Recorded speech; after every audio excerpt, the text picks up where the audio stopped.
and you could sense its history if you tried. He looked at the sea of shoppers with contempt. They wouldn't even consider it, obsessed with the latest gadget, the newest fashions, hurrying towards the next bargain.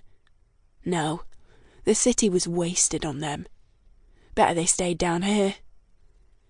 As he fumbled in his pocket again for some of the change, a plump middle-aged man came out of the bakery and stopped beside him. "Here you go, mate." The man held out a cardboard cup and a paper bag with a smile. Mackie took them slowly, like a wary dog being offered a treat by a stranger it didn't entirely like the smell of. "Thank you." His voice was quiet, gratingly unused. He didn't have much occasion to speak these days. "It's only a pasty and some coffee, but I saw you, and, well, you looked as though you needed 'em."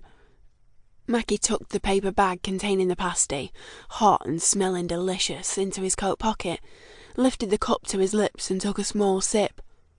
"Thanks. Good of you, mate." The man beamed. "You're welcome. Least I can do. You know there's a soup kitchen in the church over there." He gestured towards the impressive old building, standing solemnly, penned in by a busy road on one side and the railway line on the other. Mackie sipped the coffee again, allowing his gaze to wander over the church's sooty stonework. He knew about the soup kitchen, but it wouldn't hurt to let the man imagine he was helping. "Right. I mean, it's none of my business, but—" He glanced at his watch. "Well, enjoy the pasty." "Thank you. I will." Mackie raised the cardboard cup to his mouth again, his eyes following the Good Samaritan as he crossed the street and disappeared around the corner. Kind of him. Most people dropped a few coppers into his hat without making eye contact. He'd had drinks spilt before, a sandwich or two, but usually people didn't even see him. He was counting on it. The restaurant was a warren of small rooms inside an old house, in a row of similar buildings which had been sympathetically modernised. The music was discreet, the clientele prosperous. Smiling waiting staff dressed in pristine white shirts with thin black ties stepped carefully across the polished floorboards, moving with practised grace around the tables. Catherine's eyes followed one man, older than the rest, as he hurried across to greet a group of diners. He was tall and handsome, resembling a boyfriend Catherine remembered from her time at university, now a lecturer himself. She had treated him unfairly, frustrated by her own lukewarm response to his advances, not yet knowing herself well enough to understand why he would never be right for her. She glanced back at Ellie, who was pouring wine, and shook her head slightly.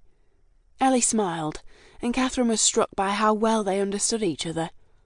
Only 4 months after their awkward, embarrassing first meeting.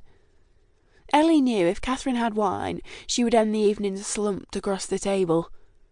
With only half an ear on the conversation, Catherine gazed over her friend's shoulder. Set into the wall behind her was a window, the flame of a tea light in a glass vase on the sill flickering against the darkness outside. The larger panes of glass were clear, but the top two, smaller and square, were stained glass, a red and yellow sun rising against a greenish-blue sky.